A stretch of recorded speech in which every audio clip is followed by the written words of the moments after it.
18 WJTS Sports presents the Jasper Wildcats versus the Evansville Modern Day Wildcats. This game's brought to you by DuBois County Tire and Supply, McDonald's, Carpet Warehouse, Hubler & Sons, Mariners Plumbing, Heating, and Air Conditioning, Just Wednesday, and Westside Dairy Queen. Now let's go down to the field. Welcome to the Wrights Bowl. Tonight, the Jasper Wildcats are on the road against the Modern Day Wildcats. The Wildcats of Jasper, 4-0 on the season against Modern Day, who stand at 3-1. Hello, everybody. I'm Craig Schneider, along with Bob Welp and Jeremy Markos on the video. And yeah, it's kind of interesting to be at a game like this. Nice, beautiful turf and everything. It says Wrights, Panthers all over the place, and playing Modern Day. So, this is their home field, but, the number of times that we've been down here for games against Wrights, obviously last year with the regular season game, and then, of course, all the playoff and sectional matchups with them over the years. But, we're taking on a Modern Day team that's actually started out 3-0 on the season and had a tough one last week. They actually played the game over at Romaine Stadium, and Memorial pretty well dominated that football game, winning that game 29-15. And it was a game, Bob, where they gave up like 341 yards rushing to Memorial. And, the Wildcats coming off another 300 rushing night, 300 yards, 46 carries for 301 yards, and 7 rushing touchdowns against Boise. Again, I know Bosse's not the top tier of the Southern Indiana Athletic Conference, but still, the Wildcat rushing machine is just on right now. They're on fire, and Coach Lewis is doing such a good job of calling the right plays at the right time. When they start flowing hard, I've noticed in our games when the linebackers start flowing hard, they usually go to Connor Foley's side, which is the strong side. We've been running a lot of backdoor dives. Right. But when they're starting to mix it up and take their linebackers instead of shooting them to one side and they're starting to split them out, Tony Lewis has been on point when calling the counter play, and that's, Giesler coming through and Ewing and doing a heck of a job.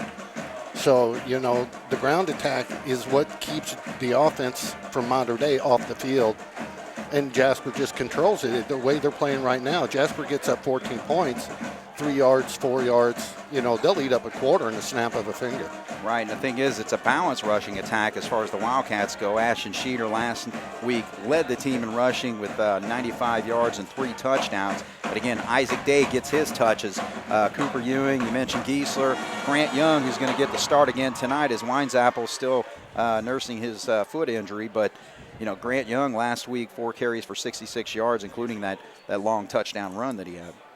Young does a real nice job of reading the ball. Last year, everybody was familiar with Blake Mann, and, it was nothing to look down and see 23, 24 carries for Blake Mann, and rightfully so. He did the correct read. When Young comes around the corner, unless it's wide open, he usually defers either to the pitch or keep the ball in the gut to Schneider going up the middle. If he sees that Schneider's going to get 4 or 5 yards, he's been perfect on that.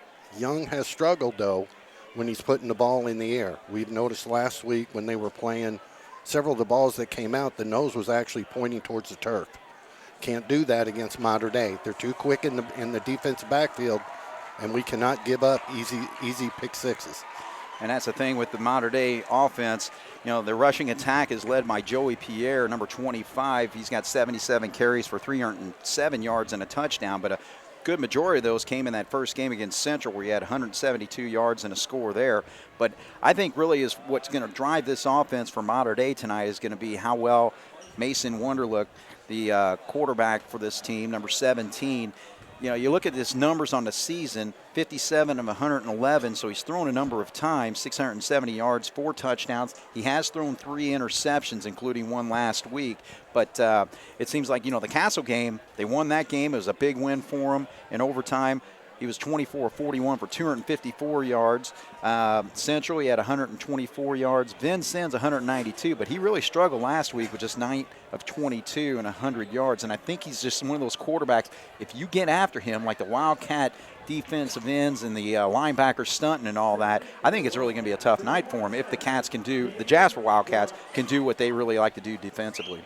Absolutely. And once again, we were talking about Coach Lewis and the coaching staff being on fire on plays they've called from the offense. They have been calling quite a bit of stunts from the backside linebacker. Now, Mater Dei and Jasper, when it comes to their offenses and their running backs, it's almost identical. They'll pick and choose when to put the ball in the air. Your quarterback for Mater Dei is very capable. And Mike Gable is such a great coach for Mater Dei. They'll dink and dunk all night long. So you're right, it is imperative that when our linebackers shoot, we get some pressure on him and see what he does when he throws on the run. All right, so the Jasper Wildcats are going to get the football to start this football game. Out there to kick off for the Mater Dei Wildcats, a freshman kicker named Camden Marks, number 47. And he gets a nice boot underway where the Wildcats will feel it right there at the 10-yard line. So straight up the middle, outside, and nice job. I think that was Ewing with the return, gets it all the way to the 35-yard line. And that was the thing last week. We had great field position with our first 3 or 4 possessions right around the 50, 45, 47-yard lines. This is a pretty good start here at the 35. Absolutely, and you can usually tell how Jasper's going to do, how their specialty team receiving does. And when Ewing came up, the hole was there. He just kind of casually came up, stepped on the gas, got through there, and he was an arm tackle away from taking it to the house. All right, as we mentioned, Grant Young under center tonight. And he's got Schneider, the one back there, and he gives it to him on the first carry, and there's an opening on the right side, so a nice run of about 4 yards on that first down play. Mater Dei will run quite a bit of the 4-down linemen like we've seen in almost every game except the Bossy game.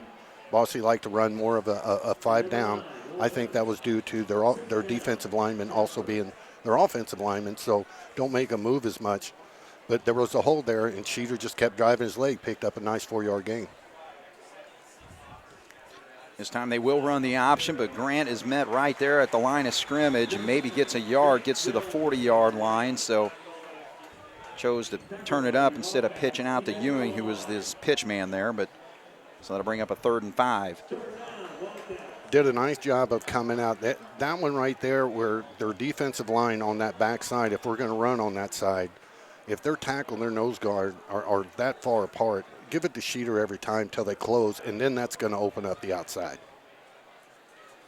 All right, looking to go, and actually they run that counter to the outside, but it is read very well there by the Mater Dei defense. Trying to pick up some numbers. That looks like number 50 making the stop there. That's James Ralph. He read that right away, and so the Wildcats 3 and out. Evidently, it looks like the Mater Dei coaches have certain linebackers that's going to be keying on that counter, because Jasper's been very successful with that counter. And they seen the slot back, jab step to the left, cut back to the right, and they shot in, read it perfectly. Well, we had a downpour before the football game maybe about an hour beforehand, and it rained pretty hard here. There's kind of a little flooding coming in, but Cats are able to get that punt off, and it's an outstanding punt. So Charlie Cabrick really improving that punting game for the Wildcat, kicks it all the way down to the 13-yard line. So again, this is just a situation where what the Jasper Wildcat defense can do to get after the quarterback, and I think it's going to be key what happens tonight. Yeah, it essentially is the same game plan on both sides of the ball. Mater Dei showed that they were up for the task in their first defensive series. We'll see what Jasper brings to the table. So their quarterback is number 17. That's Mason Wonderlich, 6'5", 200 pounds. He's just a junior, so still growing with this football team. He started most of the season last year and actually led them to a regional championship once he took over the reins for Mater Dei at the quarterback position. All right, so he's looking to throw here. The receiver falls down and can't quite gather it in. He was looking for number 12, that's Eli McDermott, who's one of his leading receivers on the season. Very fortunate for Jasper that he slipped there. It looked like we were closing well enough to make the tackle. Unfortunate for Mater Dei that he slipped, and you can see the marks down there.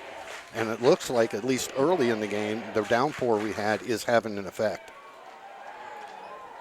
All right, so McDermott in 4 games, 19 catches for 279 yards and 2 touchdowns. So again, one of his primary targets. He also looks for Bryce Humphrey. But look at that, good job defensively making the stop, and that is Potts all over that and knocks him back for maybe about a 2-yard loss. He read it every bit as well as the number 50, James Ralph from Mater Dei on Jasper's last one. just almost identical. Perfect time, shoot it, read it perfectly. More importantly, when he made contact, he wrapped up and drove him down. All right, so a 3rd and long situation here. Actually, a loss of about, we'll say 3 yards. They say 14. 3rd and 13 is what we'll call it. There it is. Right. Look, he's got a man on that seam, and it's wide open. So he's able to connect with number 22, Drew Martin. And that's a big play on a 3rd and long. Gets it across the 30-yard line to the 32. Why we were playing so deep off that is beyond me, because once he made the break, he was just, doing a little skinny post right there, trying to stay on the seam, as you alluded to. We've got to be tighter on that, because once he makes his body move to the inside of the hash marks, that ball's on the way. So we'll call it about a 21-yard pass play there. 1st and 10 for Mater Dei, 8:51 just underway here in the first quarter. The Jasper Wildcats went 3 and out on their first possession. Good.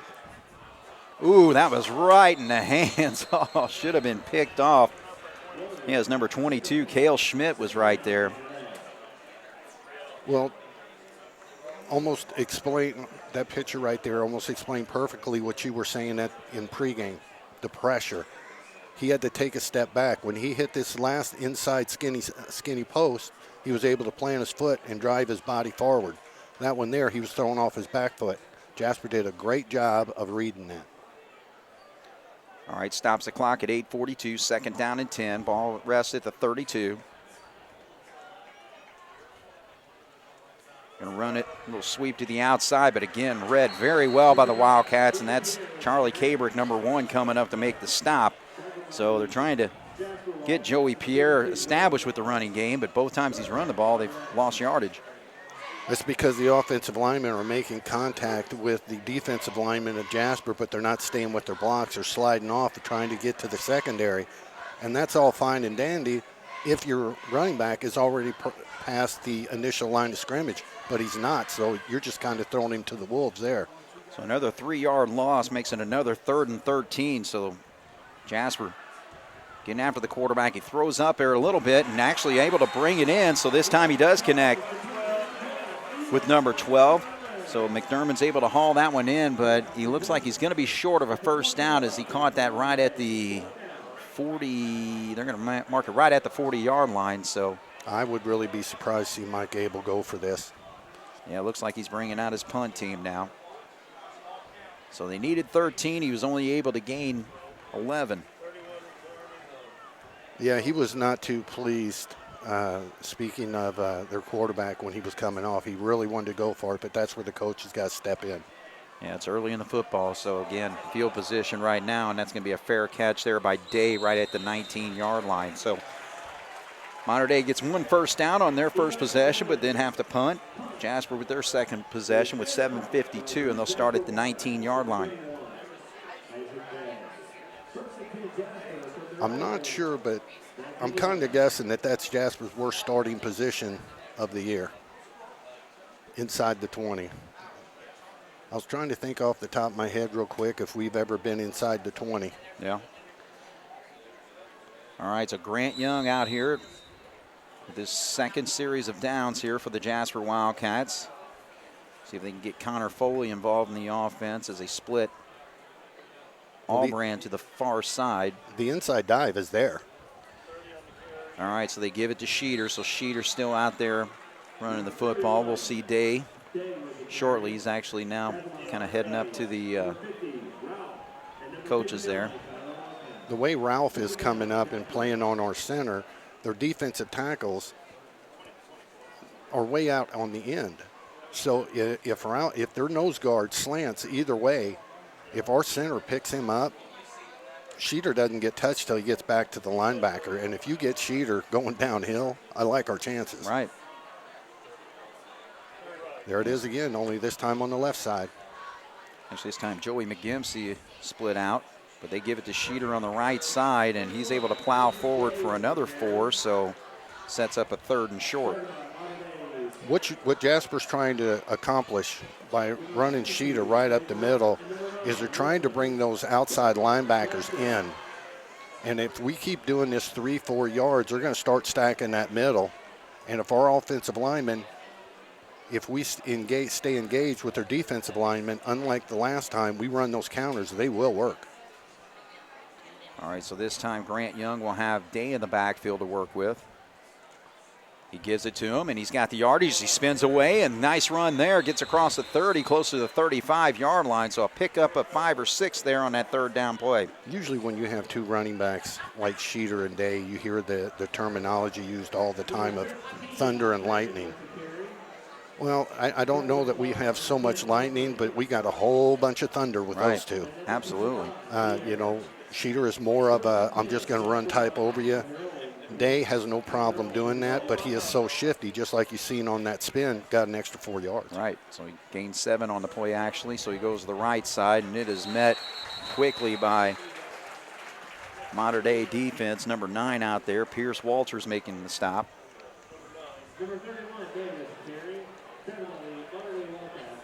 So a pickup of 2 on that play. Mater Dei is starting to scoot their linebackers up a little bit tighter, almost as tight as what Jasper does on their 3-3 stack defense. What does that mean? That means Connor Foley across the middle should be there. Well, Jasper has run 7 running plays, so they're kind of setting up an opportunity for a bootleg or play action. But nope, they keep it up. Nope. Oh, Grant, Young just sneaks through. Found an opening on the right side, and he is going to take it all the way if he can get in. Yes, sir, for the touchdown. Absolutely outstanding. What a read. He was coming to the strong side or towards the press box side, plant his foot because he's seen the flow of the backers because we ran so many dives with Day and Schneider up the middle. He did a great job of planting his foot, cutting to the backside, and before they knew it, it was adios amigos. So I had it as a 63-yard touchdown run. So Grant Young, twice last week, big run against Bossy for a touchdown, 66 yards, and this time takes it 63, we'll call it. And Jasper on the board early, 7-0, with 5:15 to go here in the first quarter here on 18 WJTS. Number 7, Grant Young, the quarterback for the Wildcats. Fools everybody at the line of scrimmage and takes it 64 yards officially for the touchdown. So Jasper with an early 7-0 lead as Sam Leonard out there to kick off. We need to have good coverage, pin them deep. And that ball, made it to the end zone. Yeah, we've had our share of bringing the ball out to the 40. All right, so McDermott lets it roll, and it did not take a right turn out of bounds. So be 1st and 10 for the Mater Dei Wildcats at the 20-yard line. So the Wildcats forcing the punt. They did get 1 first down on their last series. You know, as a fan, you're sitting there. Everything went your way. We got the touchdown and all that. Now you're sitting up there, and you get your fingers crossed, and you're like, come on, D. Just let's get a stop, get the ball back. Let's control the ball. Let's get it down. Let's get another score. And you can just see it happening. All right, they're going to run it straight up. And again, Jasper defensively just all over the place. And that is Schneider right there just wrestling him down. And we know how good of a wrestler he is. And, of course, Mater Dei filled with all kinds of all-state wrestlers on their team as well. But Jasper won that match right there. Well, think about it. When Schneider gets the ball in the backfield and he gets to the line of scrimmage, he's already got a little bit of that engine going. When he's on a defensive line, he's like helmet to helmet, and he comes off so fast. By the time the guy's going up to block him, he's already on the guy's hip, which is evident of why he dropped him for about a 2-yard loss. So the rushing attack not there for Mater Dei. Every rushing play has gone for negative yardage. Now he's able to hook up this time with number 22 again, Drew Martin, but that doesn't go for much, so it's going to be a 3rd and long. Well, being that we're like, it seems like in Southeast Texas away from these players, it looked like number 1 right there. That was Kabrick.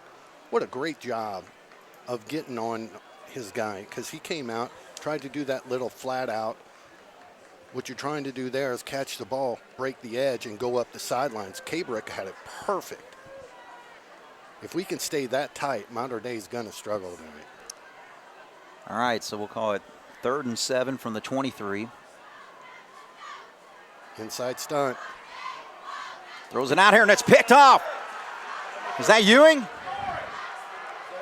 What a play if he can get inside. Now he actually cuts to the outside, but what a defensive play. He cut right in front of the receiver there, and Ewing picks it off, returns it all the way to the 7-yard line. So the Wildcats almost had a pick earlier with Schmidt.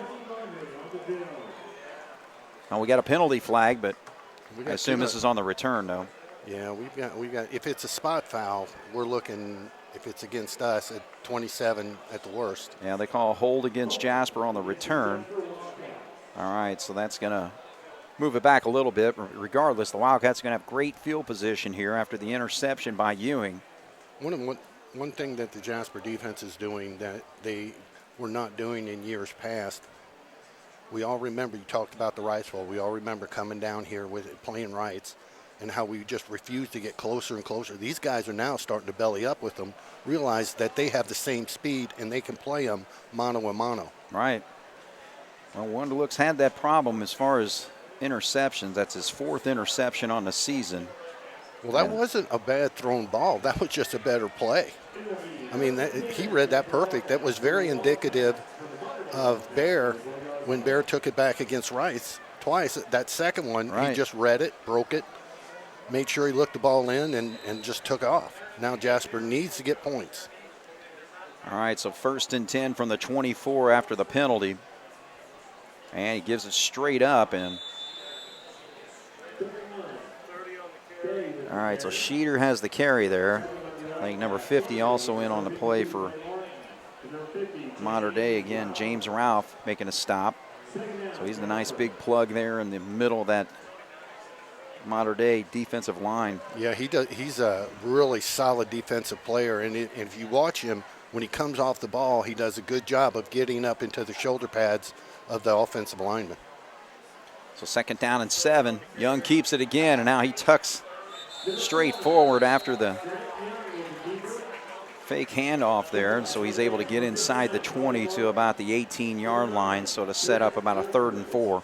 Mater Dei did a really nice job of taking number 40 and moving him to the outside. We double-teamed Ralph on the inside, trying to pinch him down to give Young the good read coming up the middle, but their linebacker flowed perfectly into the hole. But, you know, Young did a nice job keeping his feet driving and picked up an extra couple of yards. All right, so 3 men in the backfield this time for Jasper, and they give it to the right side, and that's going to go to Day. So Day is going to be short of the 1st down, so it's a 4th down situation, and they'll spot it right there at about the 16-yard line, so we'll call it 4th and a long 2. Mater Dei is so disciplined on their defensive line right now. They were coming up, and they're holding their ground.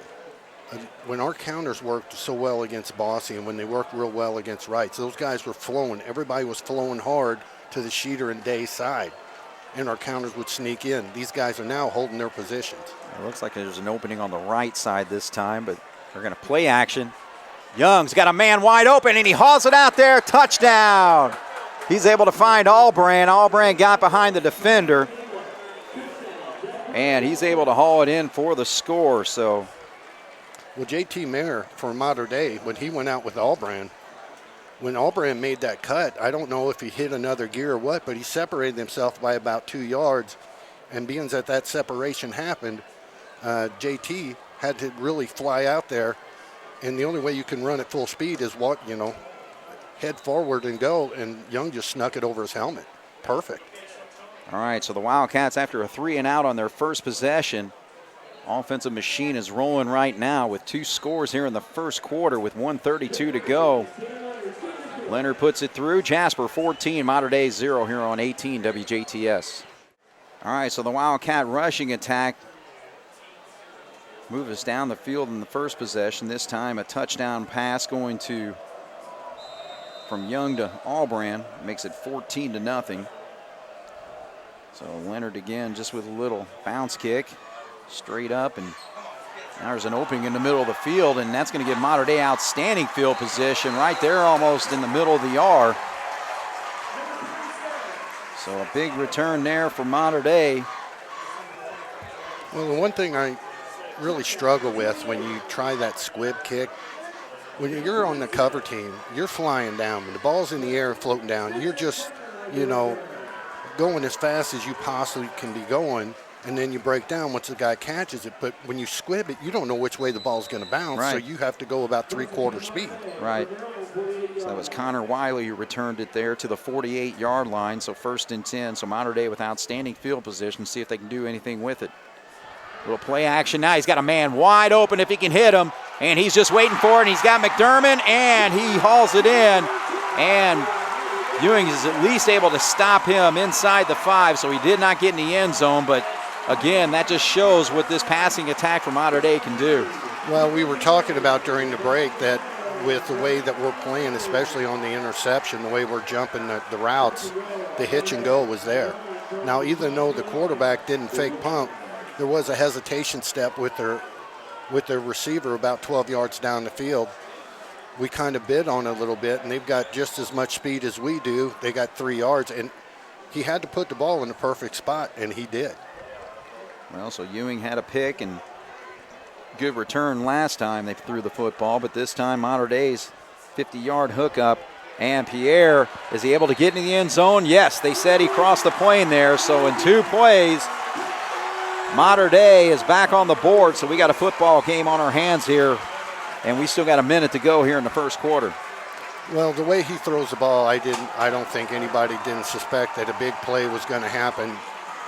When you're going against these Evansville teams, you just got to make sure that big play after big play after big play, which we're all familiar with in Wrights way back in the day, you just can't let a million of them happen.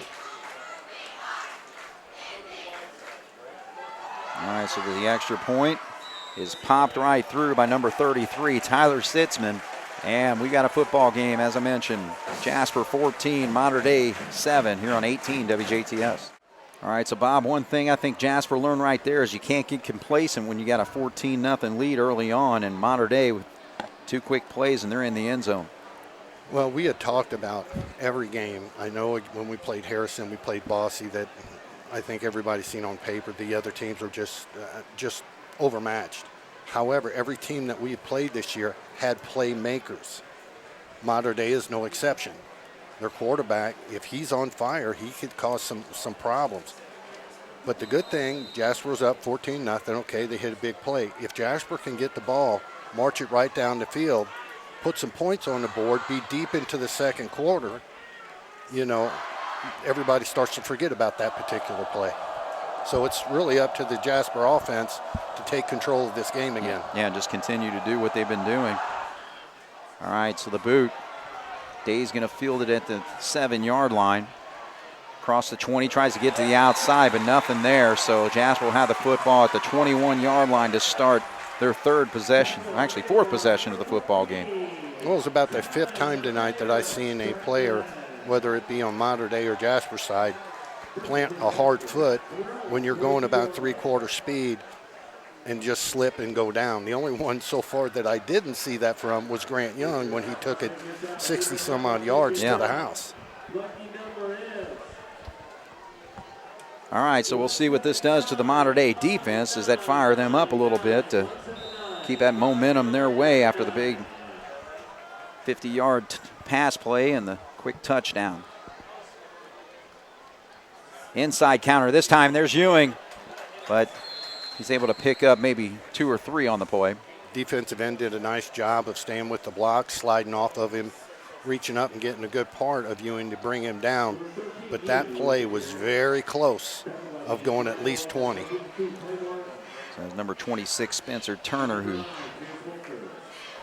is in on the play there.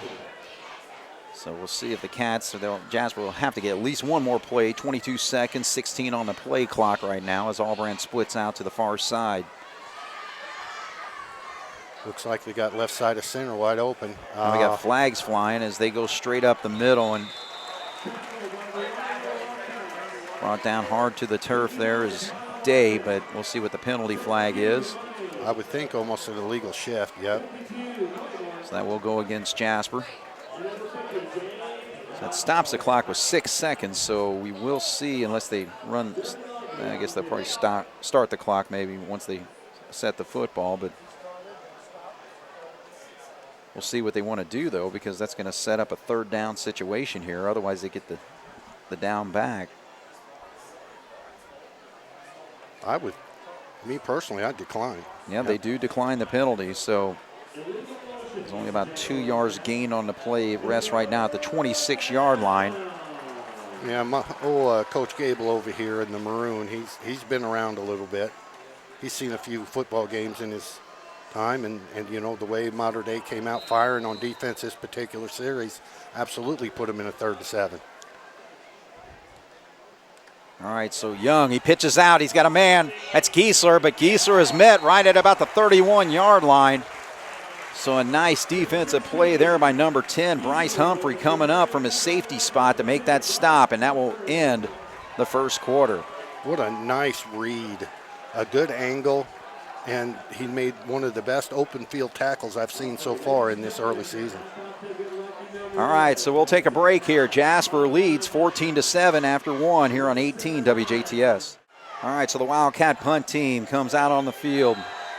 It's actually a 4th and 1, so yeah, it is kind of tempting to maybe go for that. Like you mentioned, Schneider can most of the time get that 1 yard, but Jasper decides to play the field position game.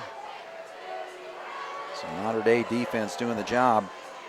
And there's a nice punt, and that's actually going to be number 10, Bryce Humphrey, will call the fair catch at the 30-yard line. So Humphrey, he's another guy on this offense that hasn't been featured just yet, but he's had 3 touchdowns receiving and rushing so far this year. Well, the thing about it is Gable is so patient that he'll just wait, and he'll hit the hot guy.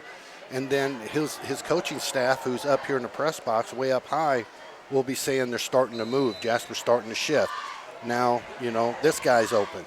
And Mater Dei does a real nice job of kind of utilizing everyone. All right, a little play action. Oh, and look at that defensive play. Is that Schneider? No, take that back, man. What a defensive play there by Michael Beekler, just totally leveling the quarterback untouched for a big sack, because he had Humphrey wide open over here in the flat. When they ran their touchdown play, they ran him to the strong side to where he could throw with his strong arm. That particular one, they rolled him out, which I guess they're really starting to see some pressure from Jasper up top. But he had to plant and turn his hips back the other way, gave Beekler that extra second. So an 8-yard loss. Moves it back to the 22-yard line. Now Wunderlich's going to throw out here in the flat. He's got a man, but 2 Wildcat defenders pick it up quickly, including Giesler over there. So he gets back to the original line of scrimmage, a pickup of 8 on that pass play. Threw a nice ball out there, but I tell you what, as a spectator, a fan of the game, if my team is throwing a ball from the middle of the field to the sidelines and you're only going to cover 7 yards, you basically got to go in sideways. Jasper picks that ball off, it's to the house. It's either got to be incomplete or complete. You know, it's really your only 2 options. So 3rd down and 10. They're going to try to set up a screen. They throw it out there, and good job defensively for the Wildcats to kind of disrupt the back there. That was Wallace, number 32, but they were trying to get it to number 25, Joey Pierre, but good job, because, again, he just made a little bit of contact and just kind of threw him off his position there. Defensive linemen are taught, when you engage with the offensive linemen, if all of a sudden it's like really, really easy to get past them, the screen's coming.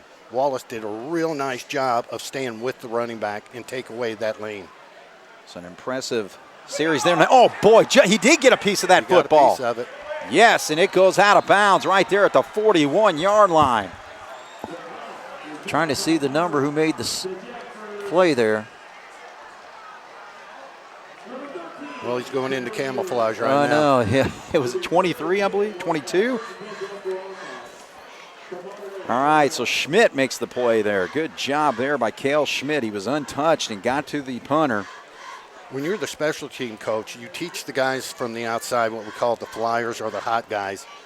When they come in, you must judge where the punter puts the ball down, and your angle must be a half yard in front of that.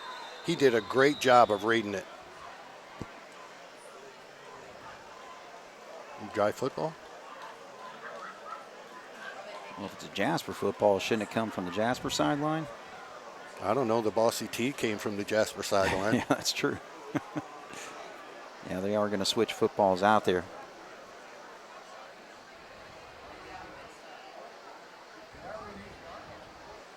It's funny. It just may be me, but if you look at this film of this game, it looks like the Jasper sideline over there is quite a bit darker than the sideline over here. All right, so the Wildcat offensive line getting set, anchored by their center, Jackson Bauer. There's our opening in the middle again. They give it to Schneider, but boy, he is just stuffed right there at the line of scrimmage. No gain on the play. Well, they're starting to shoot their inside linebackers down, especially on that particular play, because when he turned off and he handed it, he was either going to hand off or he was going to take the ball. We had no pitch man, which would have been our third option. The guy on the outside's got to take the pitch man or the quarterback. So if we don't have a pitch man, that kind of opens him up to let him do kind of what he wants. All right, so no gain. See if Coach Lewis puts the ball in the air here. Now Grant Young this time, and he had nowhere to go. Mater Dei does such a fantastic job of making contact and wrapping up. Because our running, Young's not the biggest guy in the world, but he's still strong. He's a strong runner. So if you're coming up with one paw trying to bring him down, he's usually going to be able to break that. But they're hitting square, and they're wrapping. Yeah, that was a really good read there by linebacker Mitch Adler to force a 3rd and long, 3rd and 9 now for Jasper. See if they throw the football here. They're bringing heat. Oh, and popped. So Mater Dei now gets a sack. Number 59 just came plowing in there, untouched himself. That was Tyler Martin. So Jasper will be forced to punt here. With the struggles that Jasper's had with the ball in the air, I know Winesapple's not in the game, and he had that game up there with, if I recall right, where he had 4 touchdown passes and all that. We cannot be in 3rd and long and put the ball up in the air. If we're in a predictable passing situation, we are in trouble. Nice play. He's forced to run the football, and he's got an opening. Keep going. He's got that first down right there at the 30. So good job by Kabrick. And Jasper's got the first down. So I was actually looking down. Did he not handle the snap? Was it a low snap or what? No, it was perfect. It was going to be a block punt, just like the one Jasper did. He did a nice job. He actually, when he came down, it looked like he was going to do kind of a rugby-style kick. And then he looked out and seen pastures all the way down inside the 30-yard line, so he was like, why not? I'm glad that he got past that first down marker, because the speed he was going, when he tried to hold up, he almost took a step back. Right. So now Jasper's got an opportunity. Can they take advantage? Left side. There goes Schneider. No, actually, Young still got it. Keep the ball, keep the ball. Gets across the 20, so a nice run there by the junior quarterback. And he gets it down to the 19-yard line, so a 9-yard pickup. It looks like Mater Dei is sitting back in their linebackers' positions, and they're slanting their inside guys, whether they're crossing the 2 guys from the tackle and the guard and having them crisscross. But their linebackers, especially on the backside, once Schneider comes up the middle, they're hitting that hole with everything they've got. All right, so 2nd and a short 1. Schneider in the backfield. Gets it. Oh, my gosh, did the ball hit the ground? He did. Oh, okay, so the quarterback held on to it. Jasper still has it, so they did miss out on the exchange. So, again, that's one thing. You got to be careful with that when you're going to pull the football back in when you run that triple option. So a loss of 2 on the play. So a third and still manageable, 3 yards. Again, 4 down territory here. You and I have talked to exhaustion about in life in general, especially in sports, when you get opportunities, taking advantage of those opportunities. To have something like that on the fake punt, whether it was called or not, we got the first down. You've got to cash in on those. And I can't believe we're not going to be in 2 down territory here. All right, so the 3-headed monster in the backfield, but they give it to the first man through, and he easily gets the yardage needed. So good job here by Schneider to rush it for about 4 yards and a first down. You know, Schneider really, he makes me giggle in the sense that he comes up and there's such force when the linebackers and him collide. And then all of a sudden you see those gold helmets start to go back about 2 or 3 yards after you think Schneider's down. I mean, he is just so incredibly strong. Well, you talk about physicality. My goodness, he has to show the physicality rushing the football, and then have to go on the other side and do it in his middle linebacker position. So 1st and 10 from the Wildcats. Young pitches it out. He can cut up field. Ewing gets it down to the 11-yard line. You normally don't see the pitch going to the weak side like that. And by the weak side, the short side of the field, because that pitching angle is going to be closed in a hurry due to the sideline. But when Young came out, he made him commit. And when he stepped up, Young got the ball out on a nice pitch. We were very fortunate to gain anything on that because the sideline was right there. 5-yard pickup sets the ball at the 11-yard line. 6 minutes to go here in the second quarter. Jasper with a 14-7 lead over Mater Dei. And going with the power backfield. All right, straight up, and that's Schneider. Plows. Did he get in? Yes, sir. 11 yards out. I can only imagine when contact was made with Schneider and they tried to plant their feet to pull him down, and he kept going. The words must have been coming out of their mouth. I mean, he had 3 guys hanging on him. That is just amazing. What a powerful young man. It's an impressive 11-yard touchdown run there. Puts Jasper up 2 touchdowns now, 20-7. Leonard stays perfect, and it's straight through. So the Wildcats able to take advantage of a punt rush as Cabrick was able to run 20 yards to get the first down on that 4th down and long. And they put 7 more on the board, lead 21-7 here on 18 WJTS. All right, so the last time the Wildcats kicked off, and they were able to return the short kick to the 48-yard line. We'll see if Jasper tries to air it out a little bit more this time. And this one is fielded by McDermott there. Lights up at about the 8-yard line, and Jasper's able to stop him at about the 23, I think is where they're going to spot this. So it looked like a mistake on his part because it sure looked like that ball was about ready to hop out of bounds. Right. Because he was right there on the 10-yard line when he picked it up, and he couldn't have been but more than a half a foot from that sideline. There's no doubt in my mind it was going out. But fortunately for Jasper, he did pick it up. Jasper had good coverage, brought him down. Now our defense just has to bring the same intensity they've been bringing all year long. Absolutely. All right, so 1st and 10 from the 23-yard line. Playing a safety over the top. All right, he's trying to throw it out there, and again, they're trying to get Bryce Humphrey involved in the offense, but I don't think he had good handle on the football there. And like I mentioned, we did see a lot of rain earlier, so it might be a slick ball they're playing with right now. Well, I'm sure it looks like they're trying to move him in and out pretty fast, but fortunately for that young man, that ball was offline because Giesler had a bead on him. And by the time he caught it and tried to straighten his body up, number 16 was going to put him down on the turf. Yeah. All right, stops the clock at 5:40. Jasper up 21-7 right now. Second quarter action here. Wrights Bowl in Evansville, Indiana. There we go. Bullet, again, trying to hit Humphrey, but too low on the pass there. So that will stop the clock again. 5:36, 2 incomplete passes, 3rd down and 10. Well, you had brought him up about them not really getting him involved, and they tried to come into that skinny seam. Now, here's what Jasper's doing. When those two guys come out, one on the hash, one over towards the numbers, Jasper's coming up, and they're playing a man up.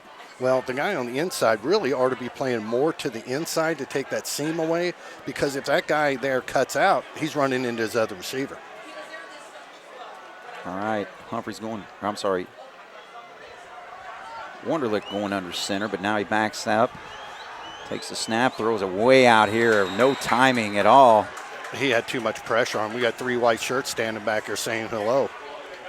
Yeah, so 3 incomplete passes. Jasper's going to get the football right back, assuming that they're able to get this punt off. Jasper's got a finger on one earlier. And then Mater Dei had a chance for a block, but Cabrick doing an outstanding job eluding it and rushing for the first down to keep that drive alive where the Wildcats scored on their last possession. Well, it's unusual to get 2 block punts in a game. The one thing Jasper has to do is not put their eyes down. They must keep their eyes on the ball. Mater Dei did that. We got picked up the first down. High snap, but he gets it off. It's a good punt. And this is going to take a bounce, see where it goes. Everybody backs off, and wow. That's all right. Okay, so that is an outstanding punt. All the way inside the 20. So, man, oh, man, that's about a 60-yard-plus punt right there. So, Jasper with the football. But, again, just an opportunity. Milk the clock. You got 5:18 on the clock right now. But, hold on. We got a penalty flag over here, and that's going to be a hold against Jasper. So that's even going to push him back further. But, again, just kind of keep that sustained power drive football and just keep these sticks moving here to finish off this half. Well, you said a mouthful right there, Craig. Every Jasper fan out there wants to see another score on the board.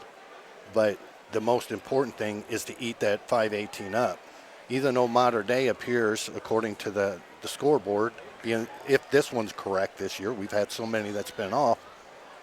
If we get a couple of first downs, their timeouts should not affect us at all. Just a couple of first downs, eat the whole clock. We need to stay out of the 3rd and long situations. All right, so Jasper's going to have to go the full length of the football field. 90 yards for their next score if they're able to pull it off on this drive as the ball's resting inside they call it a hold.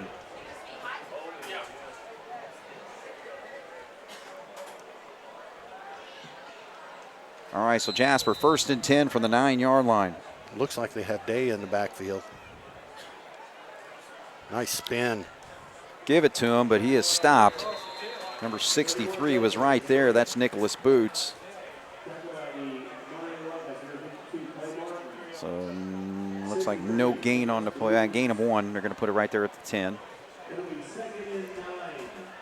The way that Mater Dei is playing with their defensive interior 2 defensive linemen and their 2 interior linebackers, the way they're crisscrossing on their stunts, that middle is going to be there for 3-4 yards every single time. Day is more of a bounce and kind of slide and then start to go. We need to go up the middle. Here he comes. All right, well, they run the ISO that way, and now he's able to break to the outside a little bit. Cut. There we go. Cuts it right up the field across the 20, close to the 25. They'll mark it right there at the 24, so a nice pickup there of about 14 on the run, 15. I'll have to talk to Mr. Day after the game. I just made the comment that we were struggling bouncing to the outside, and he just rattles off about 12, so he kind of made me look pretty silly. But if that's the end result, I'll take it every time. All right, so a big first down for the Wildcats, a little bit of breathing room too, getting it to the 23-yard line. So 1st and 10, 4:10 on the clock here. First half coming to a close. All right, so that's Giesler. And he's tripped up, but he's able to get across the 30-yard line to about the 32. So a pickup of, we'll see, about 8 or 9. We'll call it 8 yards on the run. Joey Peer, their defensive back on the far side, is doing a really nice job, especially on that play, of holding his ground. When we have played back in our day, Coach Roller was always worried about those counters, and he kept telling people, stay at home, stay at home, stay at home. If Pierre does not stay at home there, Giesler's still running. Nice job on Mater Dei's part. All right, give it to the left side. So Day gets the first down yardage. So from the 32 to the 37, a 5-yard pickup.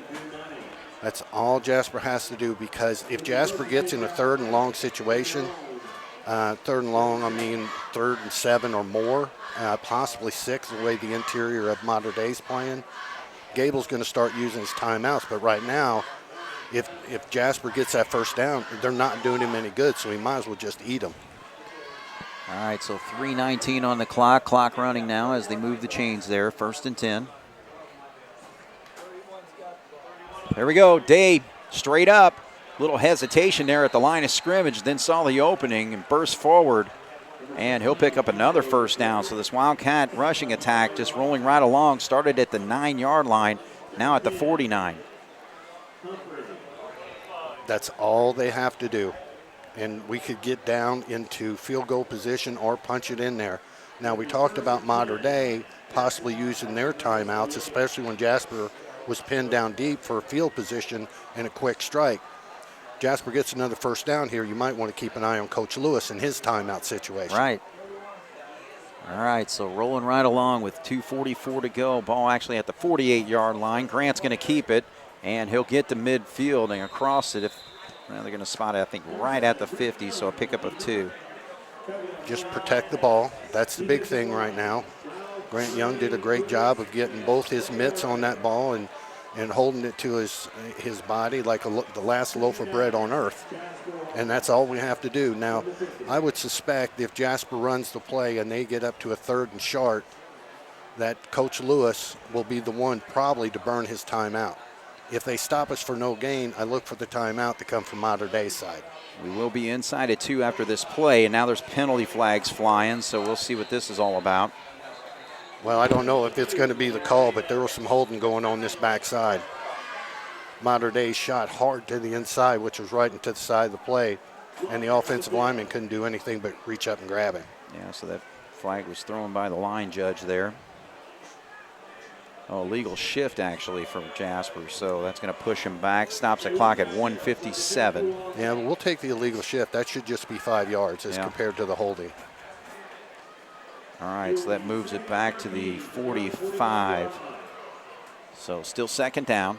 Jasper in great shape right now. But especially with that penalty, you got to think that Coach Gable's going to be quick with the tee. All right, so clock's running again at 1:47.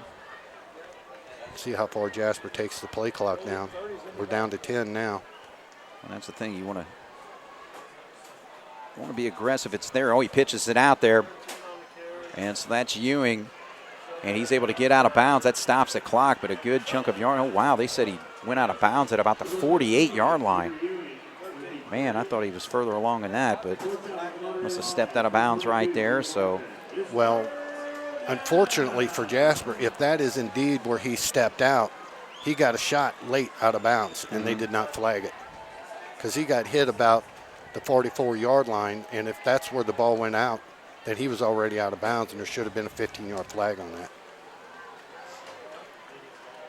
All right, so clock rest at 1:31. Jasper 21, Mater Dei 7. Ball sits at the 48-yard line in Mater Dei territory, and Cats want to call a timeout, so it's a good call. Tony Lewis didn't like the defense he was going against on that 3rd down play there, so we'll take a break. 1:31 to go. Jasper's 21, Mater Dei 7 here on 18 WJTS. All right, so Jasper facing a 3rd down and 6 from the 48-yard line. I would be shocked to see Jasper put this up in the air.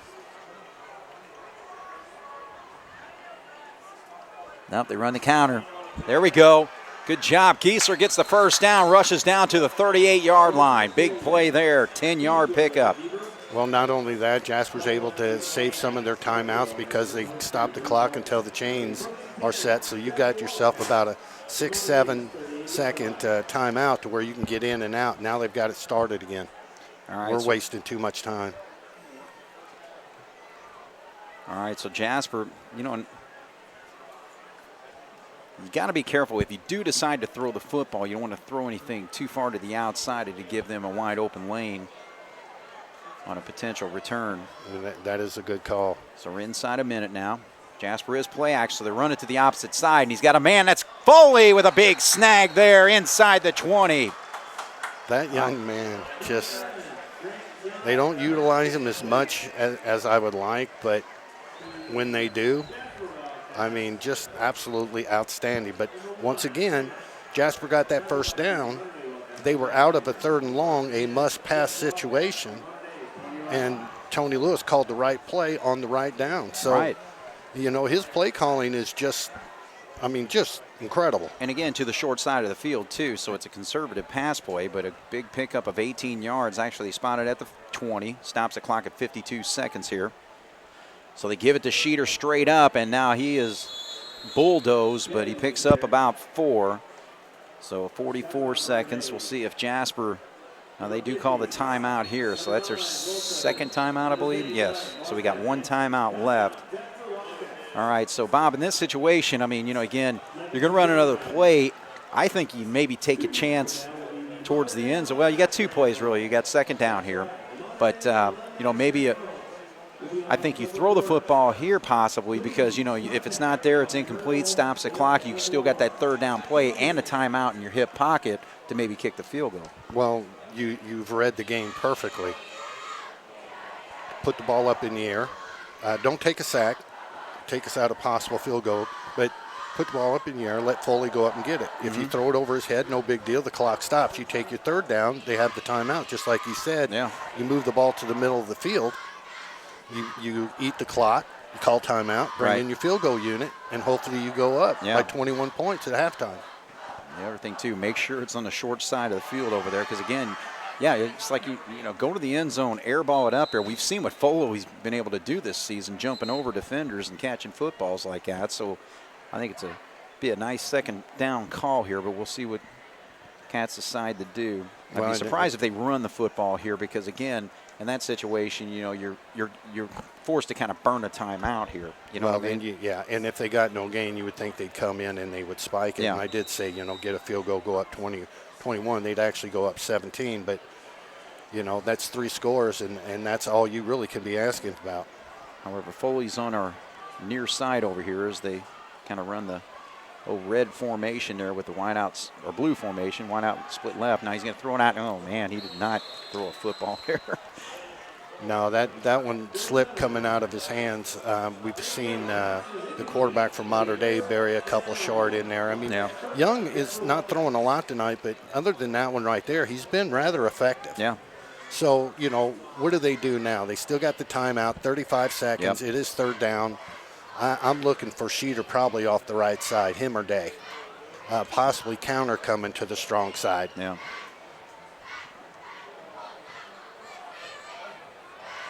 All right, so 3rd down and 6 from the 16-yard line. All right, now you got the bootleg to the opposite side. Now they're going to roll right. Just hang on to the football, hang on to the football. And did he get back to the line of scrimmage? No, I think it's going to be a loss of a yard there, but clock's going to run down, 23-22. I think Coach Lewis is going to take this all the way down. Yeah, you got to kick the field goal here. You know, he can do the extra point. Now, running that bootleg like you were talking about, Young bringing the ball out on a right-footed kicker, if it's on a hash, you definitely want it on the right hash. Right. So, you know, that was all set up by Coach Lewis. Timeout, 1 second left. If it's good, great. If it's not, Mater Dei doesn't touch the ball. Right. There's hopefully no block, though, so Cats are going to have to protect it. You know, I really don't like the no block thing. Don't jinx us now. Find a piece of wood, knock on it. Your head. All right, so 1 second here. Jasper's going to have a field goal. It looks like it will be probably spotted right there at about the 25, so a 35-yard attempt. I'll tell you what, let's take a quick break here. 1 second to go. Jasper leads 21-7 here on 18 WJTS. All right, a nice opportunity here for Sam Leonard to give the Wildcats a little bit more cushion right before halftime. He's been great on extra points all season, but has yet to kick a field goal. Well, the 37 one he had in the Wrights game, he just tried to kick too hard. Just Put your foot in it, young man. You can do it. There's the snap, the kick. Perfect, right through. So Sam Leonard pops a 35-yard field goal to give Jasper a 24-7 lead here at halftime. But tell you what, other than the pass play that Mater Dei had to set up their 2-yard touchdown, a 50-yard pass play, Jasper's played outstanding football in this first half. Absolutely, and let's stay on the defensive side on the ball. You know, yes, you're correct. They gave up that one play.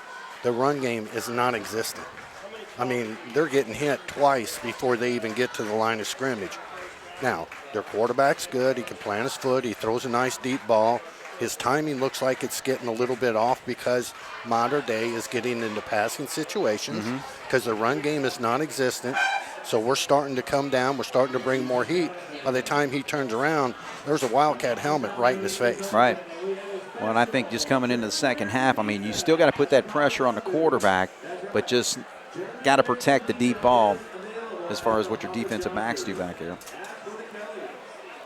All right, so we're going to take a break here. Jasper leads 24-7 here at halftime here on 18 WJTS. We're at halftime here at Wrights Bowl. Jasper with a 24-7 lead over Mater Dei, and Jasper's rushing attack is just, again, dominating this football game. 33 rushes for 202 yards, and they are led by, actually, Grant Young's leading them in rushing with 69 yards.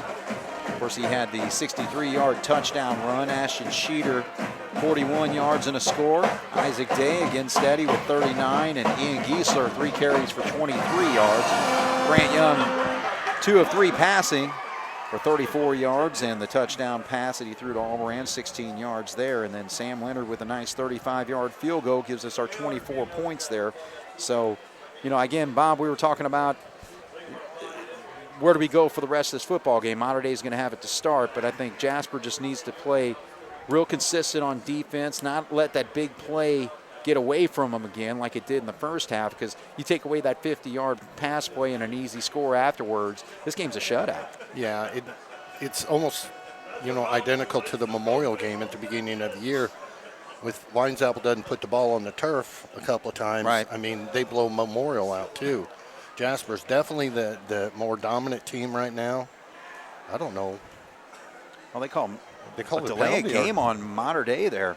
Coming out too soon. Now, I don't know if that's a warning or we'll see if they move the ball. I don't know.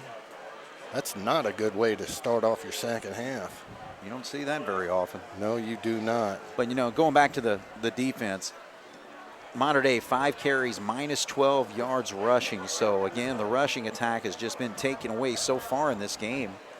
That's a 15-yarder. Man, oh, man. Yeah, you just got to pop this right into the end zone. And wow. I've never known that to be a 15-yard penalty. Well, I guess you just usually see a warning first, but maybe they had warned them a couple of times because Mater Dei's taken some time out. But yeah. To get back to the stats that you were talking about, you know, defensive-wise, the only stat you really have to look at right now is negative 12 rushing. Right. Well, the thing is, coming into this football game, I mean, just on paper, you got Mater Dei was a top 5 team in 2A, and Jasper's ranked 4 in one poll and 5 in the other. And boy, we give him a break there because he kicked that out of bounds. That's going to be a penalty on Jasper, isn't it? Well, it depends if it went inside the pylon. Oh, they're calling it a touchback. Yeah, it went out of bounds, but it went through the inside of the pylon. But you're right. I don't know about that because, I mean, he kicked that wide out of bounds. Yeah, well, all I know is the guy in the white hat. Yeah, we'll take it. Yeah, we'll take his word for it. But, man, I think Jasper kind of got a break there. All right, so Mater Dei is going to start with the football from the 20-yard line, 1st and 10. But, again, this Wildcat defense, just with a dominant performance, take away one play. All right. Well, Coach Gable's out there pointing to the 40 saying that it went out of bounds. It should be up at the 40. But the referee out there said that it was inside the pylon. Right. All right. Okay, so we've got some discussion going on here. Yeah, well, I'm a little confused still about that delay of game. I've never known it to be 15 yard. I totally agree. I mean, The only way that I've ever seen that as a 15-yard, and you so rarely see it, so I'm kind of going back a ways, is when they had warned them and they still didn't do it. So not only was it a delay of game, but it was an unsportsmanlike delay of game, and then the 15 yards would come in. But, you know, let's get this clock running. Let's get this second half started. Let's see if Memorial. Let's see if Mater Dei comes out. See if they try to go to the running game. See if they have. In my opinion, they have to establish something. Right. They have to have positive yards of something. Because if they're just going to go out, you've got Schneider and Beekler and Potts and those guys just pinning their ears back.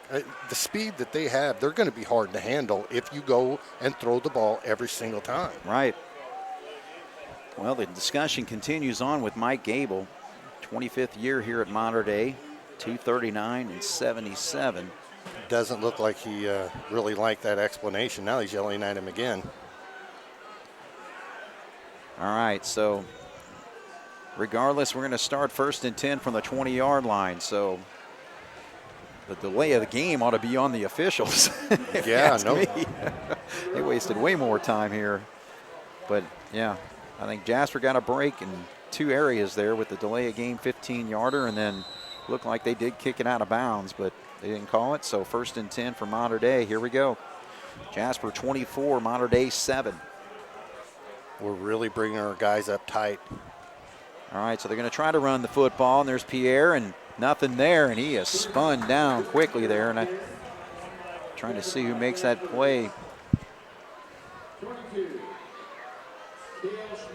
Yeah, I think that was Potts, number 58, who made the play there, but Cale Schmidt also in.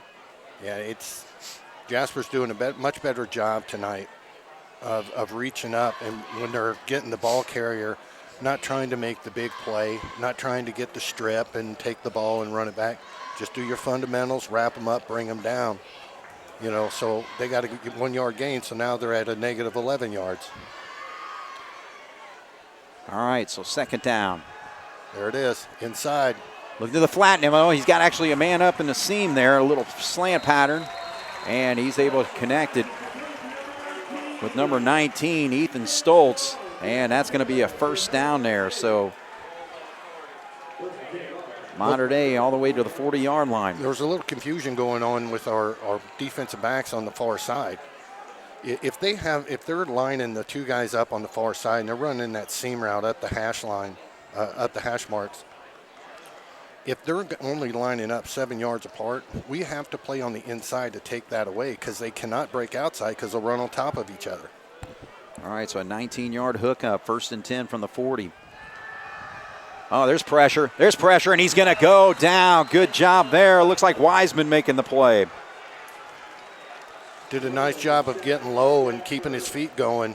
And I'm trying to catch the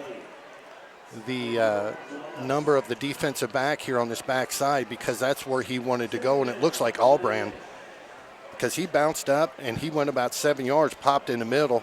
The quarterback dropped back, looked for the guy coming across the middle. Albrand was right there. If he lets that ball go, Albrand's going to the house. Another turnover. Yeah, that was a great job by Albrand. So Ty Wiseman with a big sack there knocks him back to the 30-yard line, -10 on the play. Looks like they're trying to set up a screen right up the middle, and they get it to Humphreys. Now he's got some running room. Dances away and gets across the 40 to the 45, all the way to the 48-yard line. So Jasper completely fooled on that play and gives up 18 yards. Well, what you do on the offensive side of the ball, if you're getting too much pressure, you run the screens, try to get those guys to slow up a little bit right there. Now, just like when they ran the other screen and we dropped them for a loss, we were there right there. But Mater Dei did a better job of coming up and double teaming and pushing our guys out, allowing him to get to the middle of the field. All right, so Mater Dei, 3rd and 2 here. They give it to Humphreys, but he is met at the line of scrimmage. I don't think he's going to get there. No gain on the play. Good job defensively by the Wildcats. 5 white shirts right there. So it looks like Michael Beekler, number 50, was in on the play. You got to think Gable, I mean, down 24-7. He's going to punt it away. Boy, I don't know about this one. It's so close to midfield. I tell you that a coach, that we know very well, Coach Aarons, when he used to coach Jasper, when we were punting around the 50, you never knew what was going to happen. And I would really keep my eyes open for Modern Day. All right, so 4th and 2. There it They're is. going to run it. And there's McDermott if he can get caught. And, oh, boy, that last lunge right there, I there. think, got the necessary yardage. Jasper had a good angle at him, but he was able to dive forward and get the 3 yards needed. So a 1st and 10 for Modern Day. And you're exactly right. That's what he did when he got 3 yards from where he stopped. He just, I've got to do it, and lunged himself in. You give your body up for the team. Paid off big time for Modern Day right there. All right, it's the 4th and 2. Converted to a 1st down. 1st and 10 from the Wildcat 49 now. Jasper Wildcat. Here comes the pressure from the outsides. So again, they're running that screen right up the middle. So Humphreys, not as many yards obviously on this play, but still positive yardage gain of about 5. Yeah, you really got to try to close that down. What Modern Day is doing now on their screens as compared to the first half is when they're letting our guys through, as soon as the Wildcats from Jasper are right past them, they're taking off. They're not holding up for that running back. And they're getting a little bit of separation so the running back can see what's going on. But Jasper's content right now. 3 yards, 4 yards. I mean, we're down to almost 7:30 left in the quarter. They're eating a lot of clock. All right, so Wonderlick's going to throw it out here, and he's going to be short. He's been having trouble throwing out to the flat here. But it looked like Foley was getting after him there. Well, I thought Foley got one of his mitts on there because it looked like the ball kind of changed a little bit as it came down. Because the receiver, when he was floating out, had his hands up around his shoulder pads where the ball, and all of a sudden it just kind of died. Of course, having Connor Foley chase you kind of makes you rush a little bit to get the ball out. Oh, yeah. All right, so this is big for the Jasper defense. You can get a stop right here on 3rd and 5. Again, Modern Day had a 19-yard pass play and then a screen that went for 18 yards, and then the fake punt got the 1st down here, but 3rd and 5. He's going to throw it out here to the flat, and again short, so there was really no pressure that time, so he just did not throw a very good ball. Intended for number 19, Ethan Stoltz, who had a catch earlier on this drive. So Modern Day is going to go for it here on 4th and 5, trailing 24-7. Yeah, Kabrick was there. I think if the ball's up a little bit, I think Kabrick's got a real good shot at it. So when he's looking up, being that Foley was in his face the time before, he's starting to hear the footsteps. He's starting to look for the white shirts. Right. That play right there, it should have either been right towards the guy's face mask or over his head. It should never have been short. So again, 4th and 5, the pressure's there, and the throw is long. So good job defensively by the Wildcats, and that is Ty Wiseman all over him. Looks like some big confusion right there. Stoltz came out, and I'm looking over there, and it looks like Humphrey. Humphrey was expecting Stoltz to go deep, and Humphrey looked like he was going to kind of try to do a little curl. And when Humphrey turned around, he was expecting his guy to be deep because he was dragging his guy to the inside. And there was just confusion right there. And once that ball was going, there was no shot for anybody. Absolutely. So Wiseman with a nice defensive effort there. He had a sack for a 10-yard loss and then forced that incomplete pass there. So now it's just a matter of workmanlike effort for the Jasper Wildcats, continuing this rushing offense that ran for 202 yards in the first half. And first carry there for Schneider goes for 6. Well, Schneider bounced out outside the tackle. You normally don't see him go out that wide, but he had his eyes up. And I mean, the whole interior of that Modern Day defense just started crashing towards the interior of the Jasper offensive line. Schneider did a real nice job of seeing that popping out and grabbing about 6. All right, we'll call it 5 actually from the 50 there. So Young's going to keep it, and he turns upfield, not much there. Again, you're talking about that plug for Modern Day. James Ralph, number 50, wrapping him up, and he gains maybe a yard. Yeah, not only Ralph, but Clay Martin. I mean, he's coming in at 6'1", 200. I mean, that's a little plug right there. He's doing a good job of flowing out to the outside and forcing things to the inside, especially when they come to the press box side here. But I would really like to see them continue to give the ball to Schneider and Day right up the middle with them running this 4 defense. Well, they run it to the left side. So not much there. So we'll see if Jasper plays the field position situation here on 4th and 2. But they are going to punt the football. Yeah. So Day only gained 2 on the play. Well, I Maybe think it's 3. wise. I really do. 24-7, we're down to, almost 5:35 to go in the quarter. Right, clock running. Yeah, we got 16 seconds left on the play clock. See how long they take it. But, yeah, just if Mater Day scores, it's elementary at this time. Just at this point, just make them eat clock. Well, you need a really good punt here so that Humphreys doesn't get a return. That's a good one. So there he's actually going to let it drop.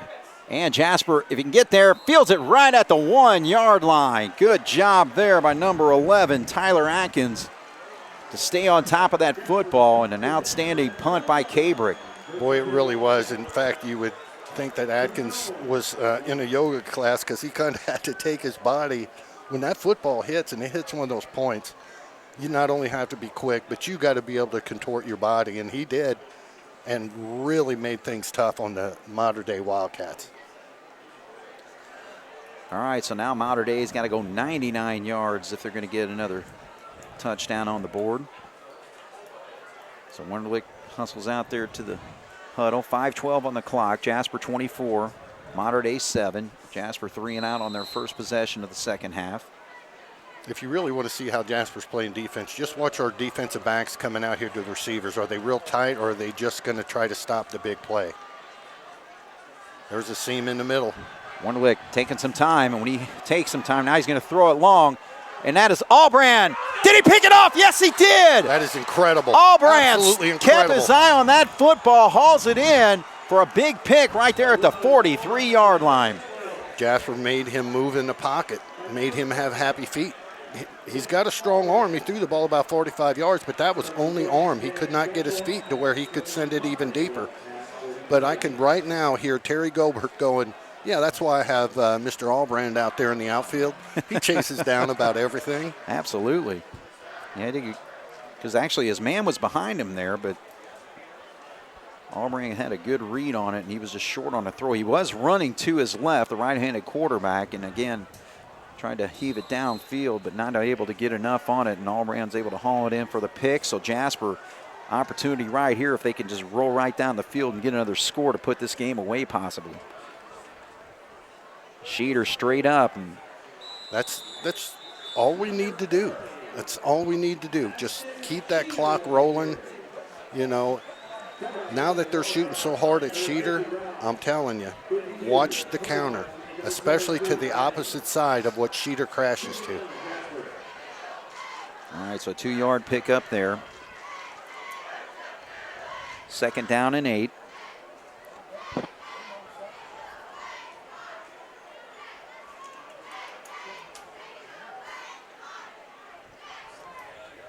So Albrand splits and got Gieser in the slot there.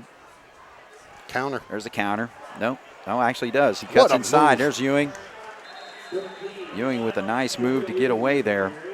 Gets it down inside, or actually right at the 35-yard line. Well, that was all Ewing. When he came out, we pulled our backside guard to come out.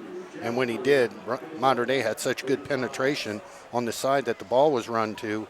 They got low and tripped up our linemen. So, Ewing just made an incredible plant of the foot and a cut back to pick up an extra 3. All right, so a 3rd and 2. 4-down situation here for Jasper, 4-down territory. They get the first down here. We got Day in the backfield this time. Usually when Day's in, we're running away from Foley.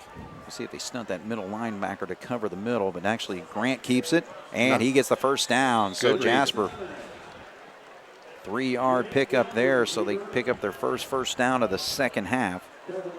When they shot Day up the middle, Day essentially was the blocker. It's Coach Lewis over there is playing such smart football right now. Guys, first down, just move the sticks, move the sticks.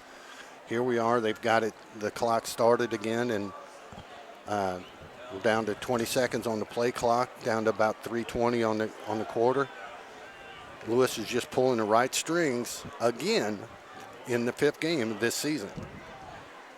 The Wildcats are really working that left side, including the left guard, Gus Heichelbeck, but this time they go to the right side, and that's Day, and he turns up field, kind of forced his direction out there by number 40, Mitch Adler, but he's able to get the ball to the 32-yard line, so a pickup of about 4. Schneider is more of the anvil. I would say Day's more of the hammer. Right. But it's what really works well for Jasper is the shiftiness of Day. So you do really have 2 different types of runners up there.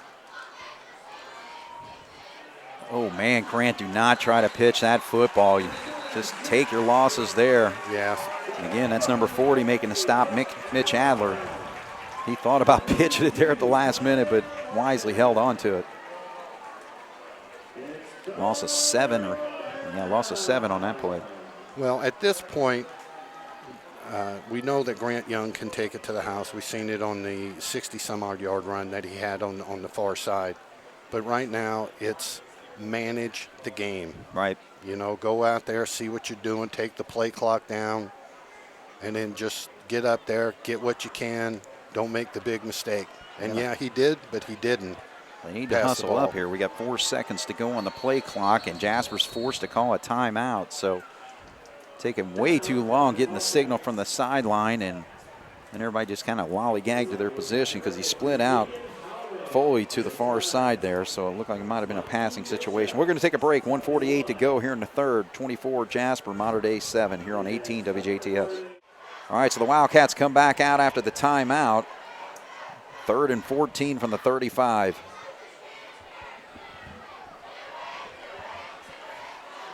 Actually changed up their play, I believe. They're going to throw it out here. If you can get that block, there it is. Oh, that's pretty. Allbrand races upfield. Good job. Jasper has worked that play to perfection this year, and this one comes up huge. 17-yard hookup for a first down. As soon as he caught the ball and he broke, the timing of that play was excellent between Allbrand, and I did not catch the number of the guy coming over here to make the block, but it was picture perfect.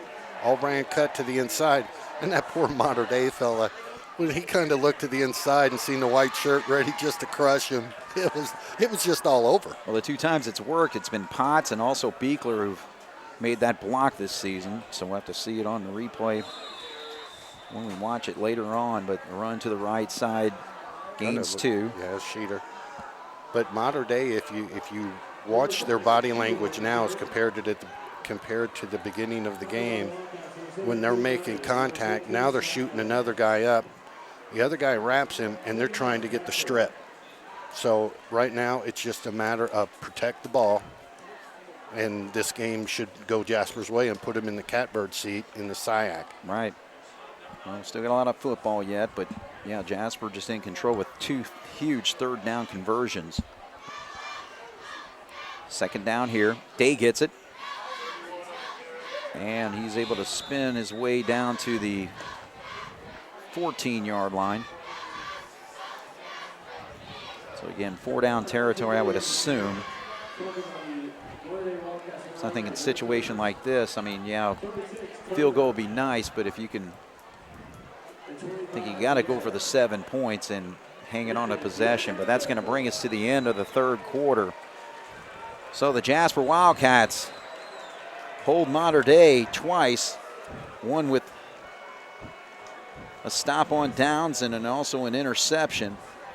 Their drive is still alive. When we come back, it'll be 3rd and 5. Jasper 24, Mater Dei 7 here on 18 WJTS. All right, so Grant Young comes out of the huddle there. 3rd and 5, ball at the 13-yard line.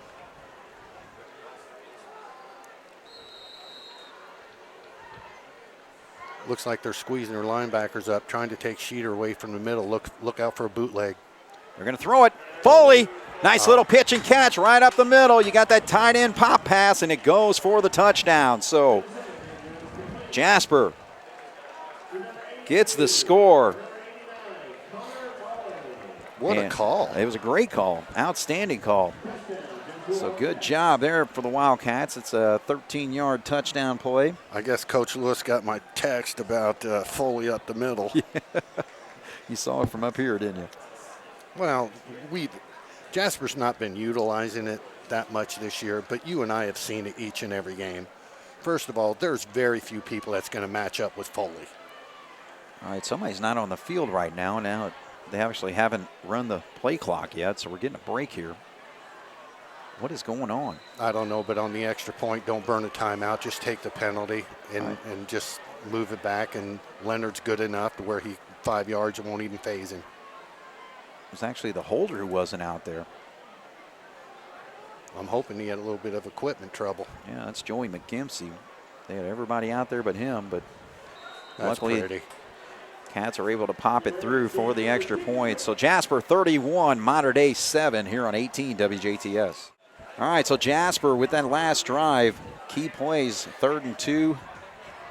Grant Young with a 4-yard touchdown or 4-yard run on that play. But the big one's 3rd and 14 is hook up with Allbrand on that wide out screen. Perfect block, set up a 17-yard run for the first down there, and then the tight end pop pass for the score. All right, so Mater Dei from the 25, and he's going to run it back to about the 33. So, all right, Bob, again, defense, just do what you do, man.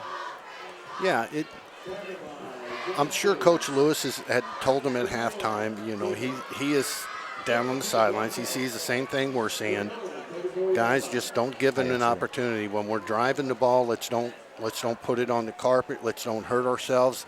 Tonight, Jasper has not had any penalties, which we call drive stoppers. You know, they did have one fumble. It looked like it went down on the turf, but they did not lose it. So they have not given Mater Dei an opportunity. Mater Dei gave them an opportunity, and Jasper has taken full advantage. Well, the thing is, you get a 3 and out here, and you get another score, then you're just going to run the clock for the rest of the half. And good pressure That's there. good. They're trying to set up that screen, and good job. It was read very well there by the Wildcats. Trying to see, actually, I think that was Beekler that really kind of slowed him up, and then the rest of the Wildcats were able to stop him there. But, you know, again, they're just trying to – it worked on a screen up the middle to Humphreys earlier that went for about 19 yards earlier. But, yeah, I think the Wildcats have really got a good read on what Mater Dei is trying to do tonight.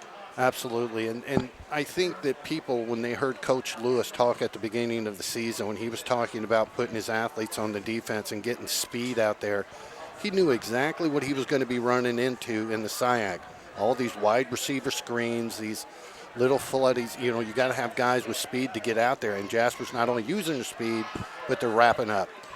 All right, he's going for the home run ball this time, and he cannot connect.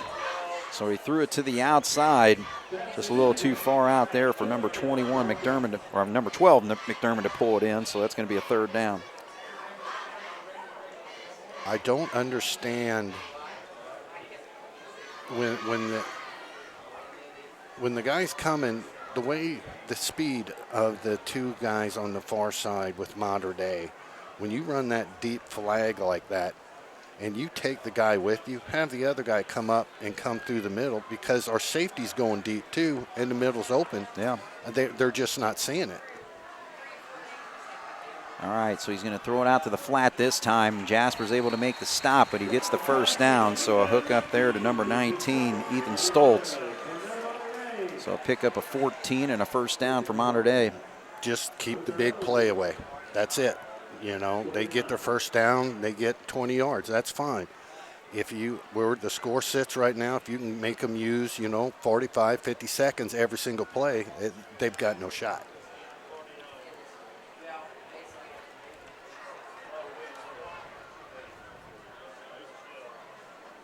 All right, so Potts back in defensively in that nose guard spot. Let's see if he can get some pressure on the quarterback. He throws a bullet right there, and did he hang on to the football? Yeah, because he took a pop from Kabrick right there, but he was able to hang on. So number 16 hauling that in for Mater Dei, and that is Isaac Gable. Yards after catch. You hear commentators at every level of football talk about it.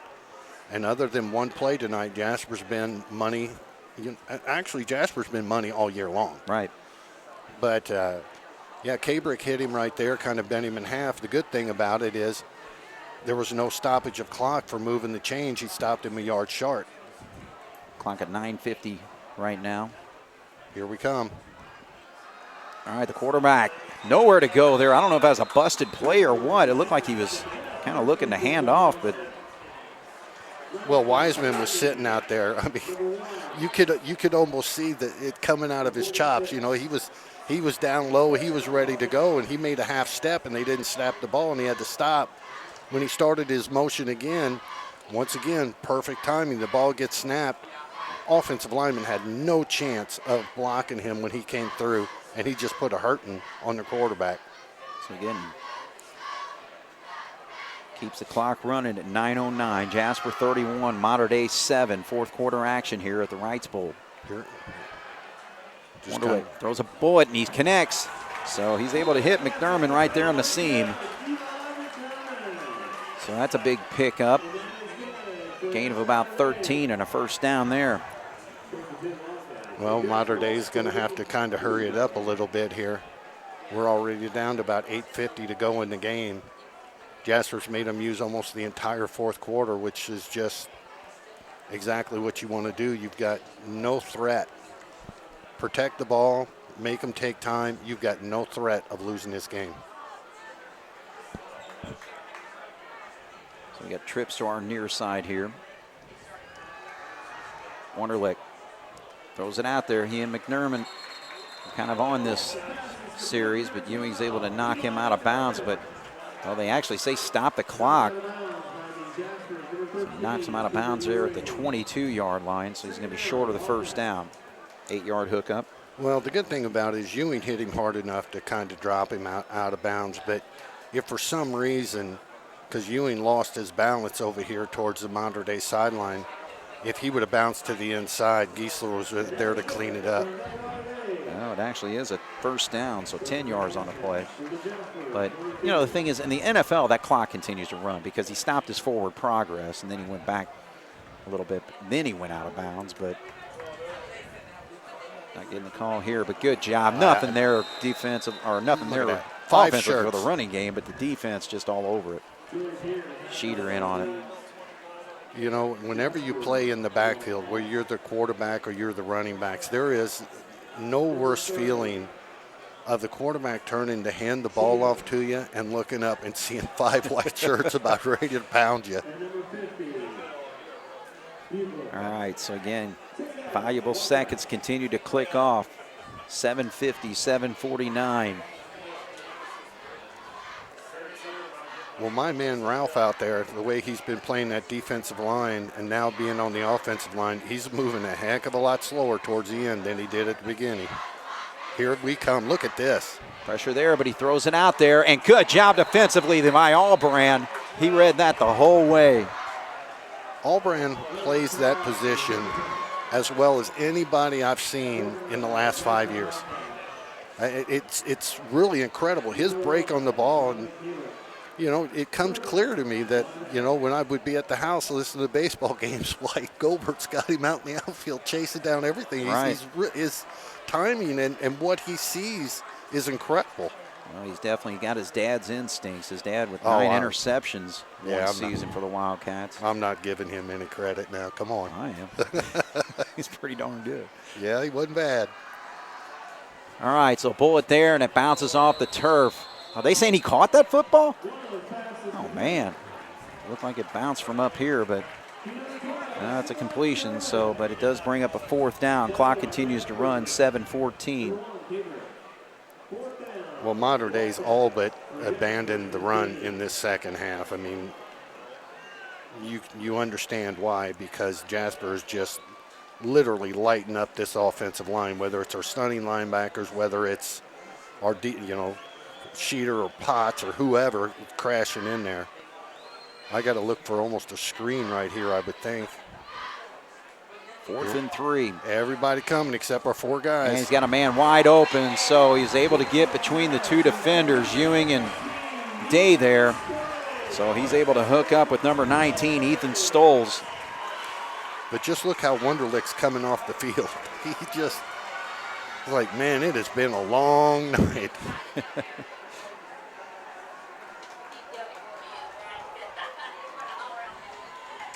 All right, so in this situation, does Mater Dei go for 2 right now?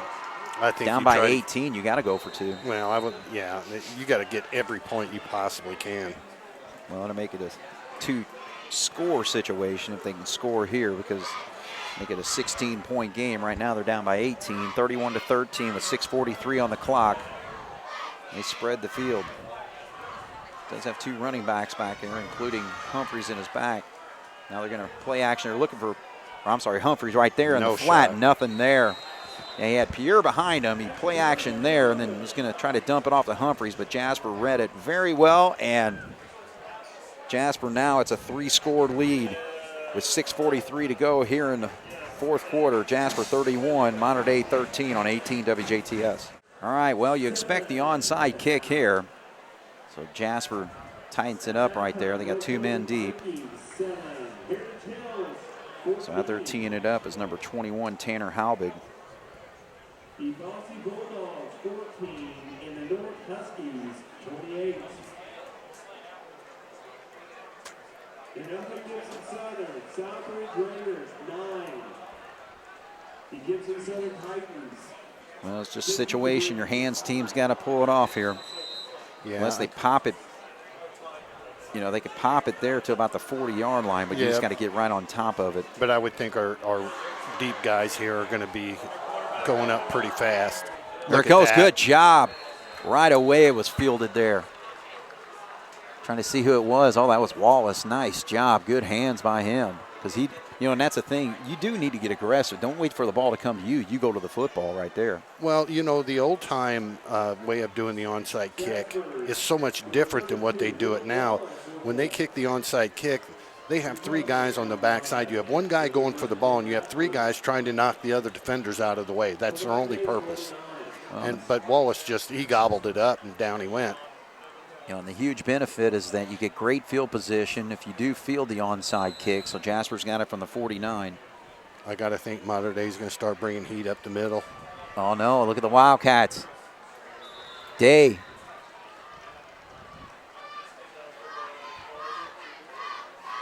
Big run down to the 41.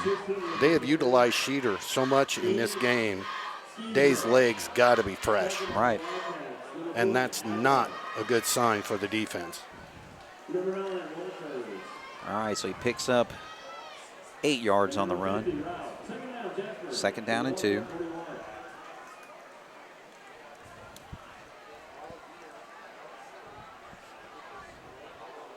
I would just keep pounding them with Isaac Day here. There you go. Oh, actually 7 keeps it, so Grant Young gets the 1st down, 3 yards. Clock at 5:52 right now. It stops it briefly.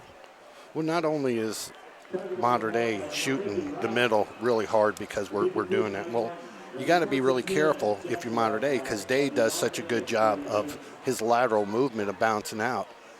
But Young is now looking over the defensive linemen, looking at the linebackers. The linebackers at the beginning of the game did a nice job of holding their position. Now they're starting to lean where they're going. Grant Young looks up. He sees that. Well, they're going to take Day in the middle. I'll just curl around. 1st down. Jasper keeps eating clock. All right, Cheater gets it this time, and he's able to power his way across the 35 down to the 33. So again, just right here, move those chains, milk that clock.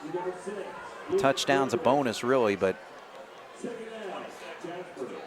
Well, the big plus right now is the conditioning of Jasper. You think about Ashton Schneider out there, he's playing both ways. Absolutely. And he's not slowing down at all. And our offensive linemen, they have been in the trenches. It's been tough sledding for most of the night in the middle, but they're still firing off. Can't forget that Potts and Beekler also going both ways most of the night. Now Grant Young's going to keep it this time. Number 26 was in on the play, and that's Spencer Turner. It's going to bring up a 3rd down. Gain of 1. So 4:22 on the clock.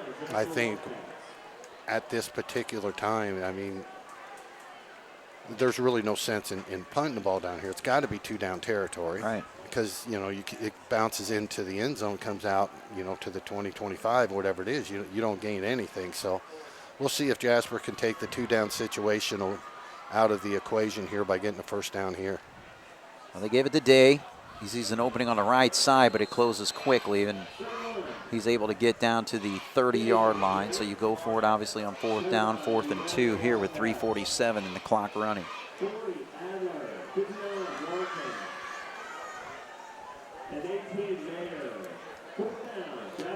I believe the way Mater Dei is now selling out, they have to. It's not a game plan that the coach came up with. That the score dictates what they have to do.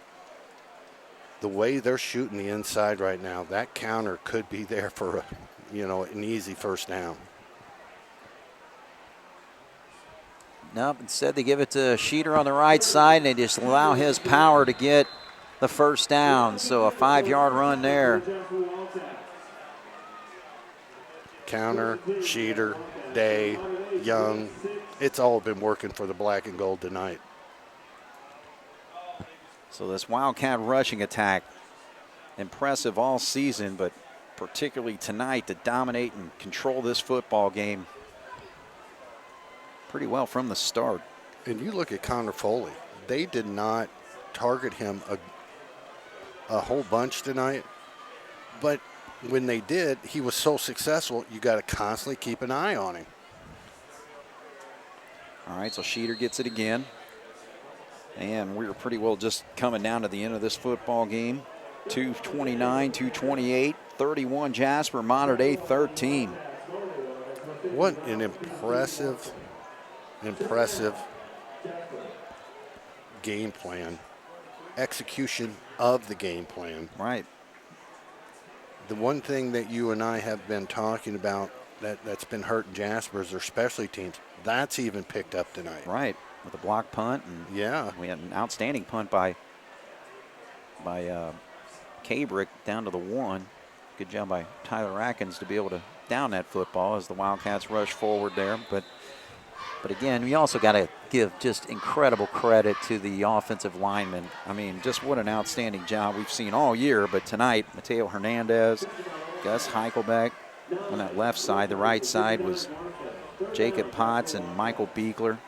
And again, their center, pretty well the captain of that offensive line, Jackson Bauer. And, again, they've just been outstanding all year. If we don't have 2 or 3 offensive linemen on this all-conference team once it's all said and done, I'll be shocked. Absolutely. And if you look at Jasper's hit some very big plays. But this whole year, it's been control, and that is all offensive linemen. All right, Grant keeps it, and he gets another first down, and that's going to pretty well seal it right here. You just pretty well take 2 knees, and Mater Dei does have 3 timeouts, but I'm sure they won't use them. But man, oh man, what an impressive win to come down here and just dominate this football game. And, again, you talked about game plan and everything. This obviously is what the Cats want to do. You want to rush the football. You want to control the line of scrimmage. You want to control the clock. You want good sustained drives. And, again, everything was just worked to perfection for the most part tonight. But Jasper comes in. They come up with that game plan. They expect to come in and control the game. It's almost like if they don't, they're shocked. A lot of these teams is like, well, if we can do this, and then, well, if we can do that. Not Jasper. They're coming in this year saying, look, you're not stopping us. We have got too much desire right now. We're just going to run right over you. And really, you think about it, they have not been challenged this year.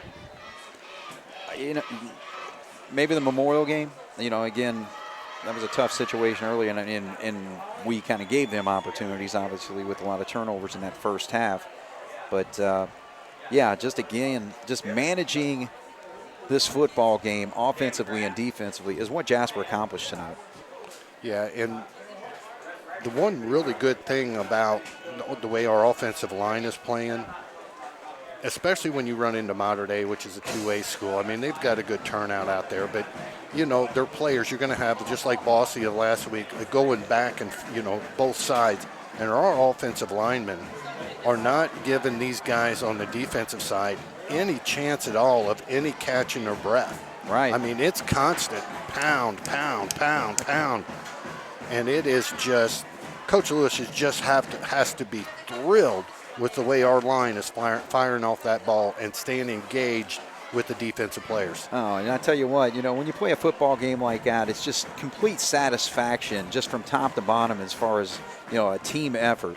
And again, we have a lot of guys that go both ways, offensively and defensively and all that. But again, the conditioning, I think that's the big difference of what we're able to do in this conference this year. We are just a very well-conditioned football team because our guys are fresh deep in the fourth quarter in every single football game.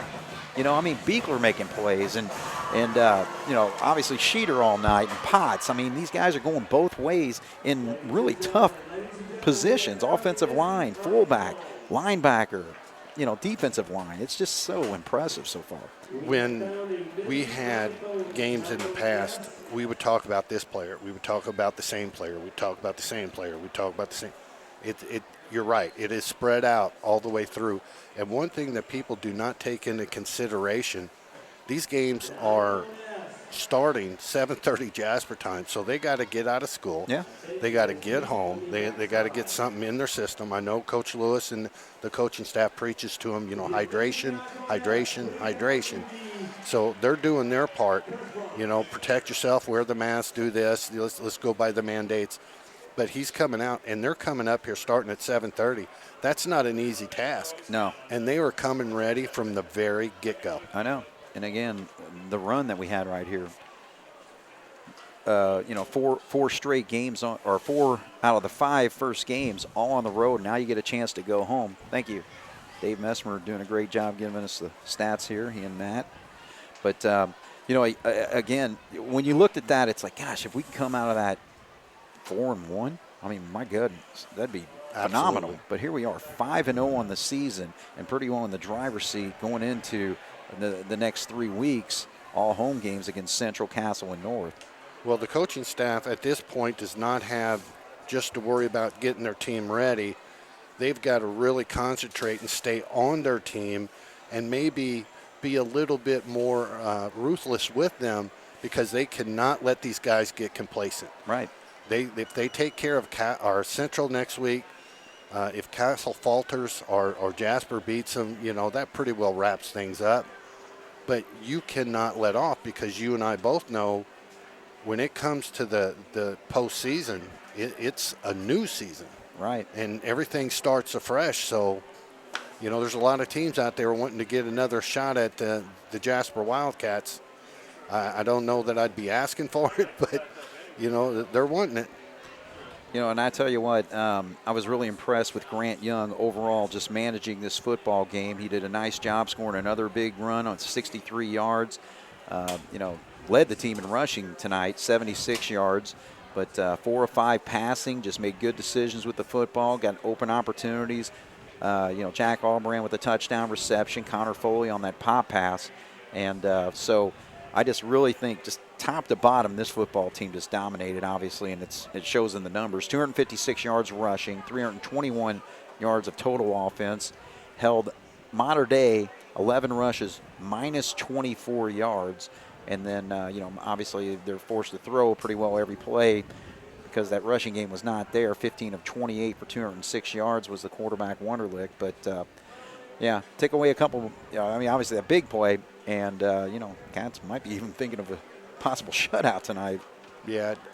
There's several that we can talk about. The one that really has been catching my eye in these games with quarterbacks that like to move the ball down the field is Albrand. Yeah. Because you're putting Albrand out there, and in years past we've Albrand, you go out there, you guard this guy. Okay, we're going to bring you help from the inside. You're not doing that right now. Mm-hmm. It's like, let's just put him out there. He's going to shut the guy down. Position, yeah. Yeah, and our other guys can do what they need. Our schemes can be this, they can be that, because we don't have to worry about his guy. Right. And tonight, he was just blanket all night long. Oh, yeah. Again, big plays that he made tonight, knocking the ball away and all that. And then also, he had an interception, then also the pick by Cooper Ewing.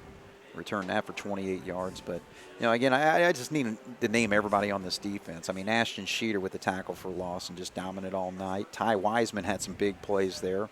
You know, Jacob Potts, Michael Beekler, he had a quarterback sack. Connor Foley with 1.5 tackles for loss. Charlie Kabrick played a really good game tonight. Yes, Cale he Schmidt, did. he made some plays. Ian Giesler. So, again, this defense, hats off to them, just what a dominant performance. Yeah, when Wiseman came in and you know, he got the sack, you know, the tackle for loss, not only Wiseman or Beekler, Giesler, or whoever we're talking about, the one thing that I'm really seeing in this team this year is they are the team of old. They're the lunch pail guys. They're coming in. When they make a decision, whether that decision is entirely wrong, they're making it with conviction, and they're going full blast. Absolutely. All right, so a team win for the Wildcats, top to bottom. They're now 5-0 and pretty well in the driver's seat in the conference with 3 home games coming up here against Central, Castle, and North. And then they finish up on the road at Vincennes. So Jasper 5-0. Mater Dei drops to 3-2.